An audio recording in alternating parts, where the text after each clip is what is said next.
Guys, আমরা last এপিসোডে দেখেছি জিয়ান সেই মেয়েটিকে নিয়ে গুহার ভিতরে ঝাঁপ দিয়েছিল।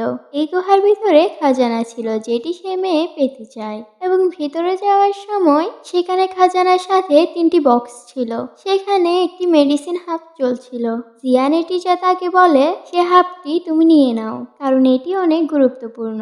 তারপর জিয়ান সেই 3টি বক্সকে এক এক করে খুলতে থাকে। প্রথম বক্সে প্রয়োজন রিলেটেড তথ্য পায় এবং এটি সেই মেয়েটি নেওয়ার ডিসাইড করে। তারপর দ্বিতীয় বক্স খুলে সেখানে হাই লেভেলের জোনায়ন পায়। তার মধ্যে উইংও ছিল যেটি জিয়ান নিয়ে নেয়। আসলে গুহায় অ্যালকেমিস্ট রিলেটেড অনেক জিনিস ছিল। তারা প্রতিটি বক্স যখন খুলছিল তখন সেখানে মৌলি চলে আসে এবং তার সৈন্যদের দিয়ে জিয়ানের উপর হামলা করে। জিয়ান তখন বুঝতে পারে মৌলি আসলে খারাপ প্রকৃতির মানুষ, আর এই জন্য গ্যাংয়ের লিডার বানাতে চেয়েছিল, কারণ জিয়ানের অ্যাবিলিটি দিয়ে এরকম আরো অনেক খাজানা খুঁজে বের করতে পারবে। তারপর জিয়ান আর মৌলির ভিতরে লং ফাইট শুরু হয় এবং পরিশেষে জিয়ান হারতে দেখা যায়। মৌলি জিয়ানকে তখনই মেরে ফেলতে চাচ্ছিল, তখন সে মেয়েটি শেষ বাজিয়ে একটি পাখিকে ডাকে আর দুজন পাখির উপর বসে অনেক দূরে চলে যায়। সে মেয়েটি জিয়ানের সাহস দেখে অনেক ইমপ্রেস হয়ে যায়। তারপর সে জিয়ানকে একটি লেটার আর একটি ম্যাপ দিয়ে তার গ্রামে চলে যায়। সেই লেটারের মধ্যে জিয়ালি হাউসের সৈন্যদের কথা ছিল এবং তারা এখন কোথায় আছে সেটাও লেখা ছিল। জিয়ান তখন মেডিটেশন শুরু করে আর সে হাতগুলো দিয়ে মেডিসিন তৈরি করে। সে খেয়ে প্র্যাকটিস করে এবং কিছুদিনের মধ্যে তার লেভেল বেড়ে 10-এ আপডেট হয়ে যায়। এটি দেখে জিয়ান অনেক খুশি হয়ে যায়, কিন্তু তার টিচার তাকে এত খুশি হতে মানা করে, কারণ জিয়ান 10 লেভেলের সেকেন্ড স্টারই ছিল। আসলে প্রত্যেক লেভেলের মধ্যে সাব লেভেল রয়েছে, আর এই সাব লেভেল গুলোকে স্টার বলে। জিয়ান যখন মৌলির সাথে লড়াই করছিল তখন তার স্ট্যান্ড আপডেট হয়ে গেছিল। তারপর জিয়ানের টিচার একটি নতুন স্কিল সম্পর্কে কথা বলে, আর এই স্কিলের নাম সেঞ্জু। এই স্কিলের সাহায্যে বিভিন্ন রকম ফায়ার প্রডিউস করা যাবে। এই স্কিল অনেক ডেঞ্জারাস। তারপর এই স্কিল জিয়ান শিখতে শুরু করে। অন্যদিকে জিয়ালি হাউসের সৈন্যদের দেখায় যারা মেডিসিন নিয়ে তাদের শহরে যাচ্ছিল। জিয়ান ওখানে প্র্যাকটিস করছিল। জিয়ান যখন প্র্যাকটিস করছিল তখন তার আশেপাশে জিয়ালি হাউসের সৈন্যরা আছে তা সে বুঝতে পারে। জিয়ান সোজা ওখানে গিয়ে এক এক করে সেই সৈন্যদের মেরে ফেলে। তারপর জিয়ানুরের সাথে ফাইট শুরু হয়। তখন জিয়ান ফেঞ্জি টেকনিক ইউজ করে জিয়ালি নূরকে পাহাড় থেকে ফেলে দেয় এবং সেখানে তার মৃত্যু হয়। জিয়ান তখন সেই মেডিসিনগুলোকে ডিস্ট্রয় করে দেয় এবং সেই গাড়িগুলোকে জিয়ালি হাউসের ভিতরে পাঠিয়ে দেয়। তারপর জিয়ালি হাউসের সৈন্য বলে একটি মানুষ যে মাস্ক পরেছিল সে জিয়ালি নিউকে মেরে সব ইনগ্রেডিয়েন্টকে ডিস্ট্রয় করে দিয়েছে। এইটি শুনে জিয়ালি অনেক ভেঙে পড়ে, কারণ সে বারবার হেরে যাচ্ছিল। তারপর সেই সৈন্য যখন বলছিল সেই মাস্ক পরা মানুষটি হোয়াইট ফ্লেম ইউজ করেছিল, তখন জিয়ালির ছেলে বুঝে যায় এটি জিয়ানের কাজ, কারণ এর আগের ফাইটের সময় জিয়ান হোয়াইট ফ্লেম ইউজ করেছিল। জিয়ান যে ইনগ্রেডিয়েন্ট গুলো ডিস্ট্রয় করেছিল ওগুলো অনেক দামি ছিল, এই জন্য জিয়ালি এখন পুরো কাঙ্গাল হয়ে গেছিল এবং তার উপর অনেক ঋণ চলে এসেছে। জিয়ালি তার মার্কেট থেকে সব টাকা তুলে নেয় এবং তার সব সম্পত্তি বিক্রি করে দেয়, যার ফলে তার হাউস পুরোপুরি ভেঙে যায়। অপরদিকে জিয়ান যখন বাড়িতে আসে তখন তার ফাদার জিয়ালির অবস্থা শুনে অনেক খুশি হয়। জিয়ান তখন তার বাবাকে বলে আমার এখন শহরের বাইরে যেতে হবে, কারণ জিয়ানের টিচার তাকে শহরের বাইরে ট্রেনিং করাবে। জিয়ানের ফাদার তখন তাকে অনুমতি দিয়ে দেয়, কারণ যে ক্ল্যানের ফিউচার জিয়ানের হাতে। তখনই জিয়ানের সিস্টার তার কাছে আসে আর জিয়ানান একাডেমির কথা বলে। জিয়ানান একাডেমি হলো তাদের ক্ল্যান্ডের সবচেয়ে বড় একাডেমি, যেখানে ফাইটাররা নিউ স্কিল শিখে। এরপর রাতে জিয়ান সিএনজিওর সাহায্যে মেডিসিন বানানোর প্র্যাকটিস করে। ওর এই অ্যাবিলিটি দেখে টিচার বুঝতে পারে জিয়ান ভবিষ্যতে অনেক বড় আলগ্যানিকও হতে পারবে। তার পরের দিন সবাই জিয়ানান একাডেমিতে যায় এবং এখানে সবাই অ্যাডমিশন নেওয়ার কথা বলে। সেখানে অ্যাডমিশন নেওয়ার জন্য একটি ক্রিস্টালের উপর হাত রেখে তার স্ট্যান্ড দেখাতে হবে। যার স্ট্যান্ড বেশি সেই ক্রিস্টালের উপরে হাত রাখলে তার মধ্য থেকে আলো বের হবে। তারপর সবাই এক এক করে এসে ক্রিস্টাল টাচ করে তার স্ট্যান্ড চেক করে। যখন জিয়ান ওখানে হাত রাখে তখন সেটা গ্লো করছিল না। এটা দেখে সবাই হাসাহাসি করতে থাকে। তখন ক্রিস্টাল এত জোরে গ্লো করছিল যে কেউ তাকাতে পারছিল না। সবাই এটা দেখে অবাক হয়ে যায়। যায়। তারপর একাডেমির ভিতরে সবাইকে বিভিন্ন ক্যাটাগরিতে ভাগ করে। যাদের লেভেল 10 এর 3rd স্টারে আছে তাদের এস ক্যাটাগরিতে রাখে। তারপর সবাই এক এক করে লেভেল বলে। তাদের মধ্যে জিয়ানের সিস্টার সবচেয়ে বেশি পাওয়ারফুল ছিল। এটা দেখে সবাই ওর প্রশংসা করতে থাকে। তখন জিয়ানের সিস্টার বলে, এটা আমি 16 বছর ধরে প্র্যাকটিস করে পেয়েছি, কিন্তু আমার ভাই 6 মাসে 10 লেভেল করেছে। তখন সবাই অবাক হয়ে যায় আর জিয়ান প্রাউড ফিল করে। যখন সবাই কথা বলছিল তখন জিয়ান প্রফেসরকে বলে, আমার 1 বছরের ছুটি লাগবে। এটি শুনে সবাই অবাক হয়ে যায়, কারণ তার আজকে অ্যাডমিশন হয়েছিল।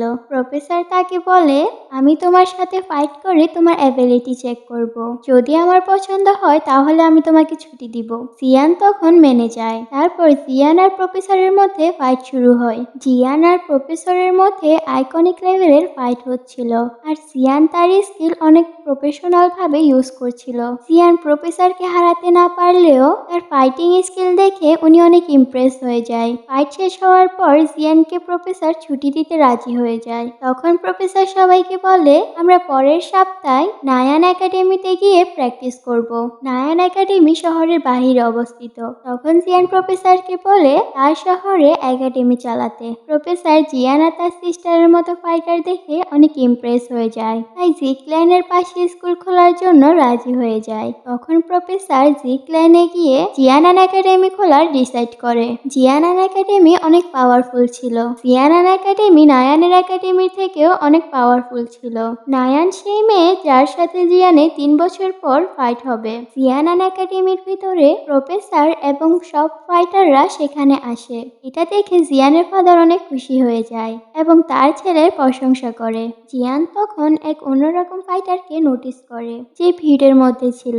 তারপর জিয়ানের সিস্টার তার সাথে কথা বলতে আসে। এটা দেখে জিয়ানের ফাদার একটু বিরক্ত বোধ করে আর বলে, আমার জিয়ানের সাথে কিছু কথা আছে, তুমি এখান থেকে চলে যাও। জিয়ান বুঝতে পারে না তার ফাদার কেন এরকম করলো। জি জুনিয়র যখন চলে যায় তখন তার ফাদার একটি কথা বলে, আর এই কথাটি কি ছিল তা আমরা আগে জানতে পারবো। অন্যদিকে জিয়ালিবি হাউসে জিয়ালিকে দেখা যায়। জিয়ালি লিউজির মাস্টারকে ডেকে এনেছিল আর লিউজির মৃত্যুর জন্য তাকে উস্কানি দিচ্ছিল। লিউজির মাস্টার তখন জিয়ালিকে সোজা মানা করে দেয়। ভিড়ের মধ্যে যে মানুষটি ছিল সেটি জিয়ালির মাস্টার ছিল। জিয়ালির মাস্টার লিউজিকে মানা করে দেয় কারণ জিকল্যানের মধ্যে জিয়ানান একাডেমি স্টার্ট হয়েছে আর তাদের হারানো তার পক্ষে অসম্ভব। এটা বলে লিউজির মাস্টার চলে যায়। তখন জিয়ালির অনেক রাগ উঠে যায় আর সে জিয়ানকে মেরে ফেলার ডিসাইড করে। জিয়ানের অনেক মন খারাপ ছিল তার ফাদারের কথা শুনে। তখন তার টিচার তাকে মোটিভেট করে আর বাহিরে ঘুরতে যায়, যেখানে জিয়ানের ইয়াফির সাথে দেখা হয়। তখন ইয়াফি জিয়ানের সাথে কথা বলে। তারা কথা বলছিল তখনই একটি সৈন্য আসে। এসে জিয়ানকে একটি লেটার দেয়। লেটারের মধ্যে সেই মেয়েটির মেসেজ ছিল যার সাথে তার জঙ্গলে দেখা হয়েছিল। তাদের গ্রুপের লিডার মলি তাকে কিডন্যাপ করেছিল, তাই সে জিয়ানের কাছে হেল্প চেয়েছে। জিয়ান তাকে হেল্প করার জন্য তার ভিলেজের দিকে দৌড়াতে থাকে। জিয়ানের সিস্টার লুকিয়ে তাদের কথা শুনছিল। আসলে জিজোনিয়ার জিয়ানের আসল সিস্টার ছিল না এবং তাদের মধ্যে কি সম্পর্ক ছিল তা আমরা আগে জানতে পারবো। অপরদিকে জিয়ান ভিলেজের দিকে দৌড়াচ্ছিল, কিন্তু সামনে একটি ব্রিজে জিয়ালির সাথে দেখা হয়। সে অনেক রেগে ছিল। জিয়ালি জিয়ানকে একেবারে মেরে ফেলার জন্য তাকে অ্যাটাক করে। জিয়ান পাওয়ারফুল ছিল কিন্তু জিয়ালির মতো ফাইটারকে সে হারাতে পারবে না। তাদের মধ্যে ফাইট শুরু হয় এবং জিয়ান পুরো মৃত্যুর ধার প্রান্তে ছিল। তখনই জিজোনিয়ার পিছন থেকে এসে জিয়ালিকে মেরে ফেলে আর জিয়ানকে বাঁচিয়ে নেয়। তখনই ব্রিজ ভাঙতে থাকে আর তারা নিচে পড়তে থাকে। তখনই হঠাৎ করে জিয়ানের পার্পল উইং খুলে যায় আর জি জুনিয়রকে বাঁচিয়ে অনেক দূরে নিয়ে যায়। জি জুনিয়র এই টেকনিক দেখে অনেক অবাক হয়ে যায় এবং জিয়ানের প্রশংসা করে। তারপর জিয়ানের তার ফাদারের কথা মনে পড়ে যায় আর তার মন খারাপ হয়ে যায়। জিয়ানের ফাদার জিয়ানকে বলেছিল, তুমি যখন ছোট ছিলে তখন জি জুনিয়রের ফাদার তাকে এখানে রেখে গিয়েছিল। জিয়ানের ফাদার বোঝা যায় যে জি জুনিয়র জিয়ানকে লাইক করে। জিয়ানের ফাদার বলে, জি জুনিয়র এমন একটি মেয়ে যাকে বোঝার ক্ষমতা আমার নেই। সে একটি ভালো মেয়ে, কিন্তু জিয়ানের ফাদার তার জন্য চিন্তা করত। উড়ার সময় জিয়ান জি জুনিয়রকে তার ফাদারের কথা বলার চেষ্টা করছিল, কিন্তু জি জুনিয়র আগেই বলে, হ্যাঁ আমার কাছে অনেক ডার্ক সিক্রেট আছে। জি জিজোনিয়ার বলে, আমি তোমার সাথে অনেক বছর থেকে আছি, তোমার কি মনে হয় আমি কেমন? জিয়ান ছোটবেলা থেকে জিজোনিয়ারের অনেক কেয়ার করত। অন্যদিকে আমাদের নায়ানকে দেখায়, যে পর্বতের উপর মেডিটেশন করছিল। তারপর একটি পাখি এসে তাকে একটি লেটার দিয়ে যায়। সে লেটারটি পড়তে থাকে। নায়ান জেনে যায় জিয়ান অনেক প্রোগ্রেস করে নিয়েছে, কিন্তু 3 বছর পর যে কোনো মূল্যে নায়ান জিয়ানকে হারাতে চায়। তখন নায়ান তার সাথীকে বলে একটি হাই কাল্টিভেট পিল বানানোর জন্য, যাতে করে তার লেভেল দ্রুত বাড়তে থাকে। অপরদিকে মৌরি জিয়ানকে কিডন্যাপ করে রেখেছে, যাতে করে জিয়ান তাকে বাঁচানোর জন্য এখানে আসে। কিডন্যাপ করার কারণ হলো থার্ড বক্সের চাবি জিয়ানের কাছে ছিল, এই জন্য মৌলি জিয়ানকে কিডন্যাপ করে রেখেছে। অন্যদিকে জিয়ান জিজোনিয়ারকে রেখে ওই মেয়েটিকে বাঁচাতে যায়, কিন্তু তখন জিজোনিয়ার তাকে বলে সেই মেয়েটি তোমার ফ্রেন্ড নাকি গার্লফ্রেন্ড। জিয়ান সে মেয়েকে শুধু ফ্রেন্ড বলে আর সেখান থেকে চলে যায়। আর এখানেই এই এপিসোডটি শেষ হয়ে যায়।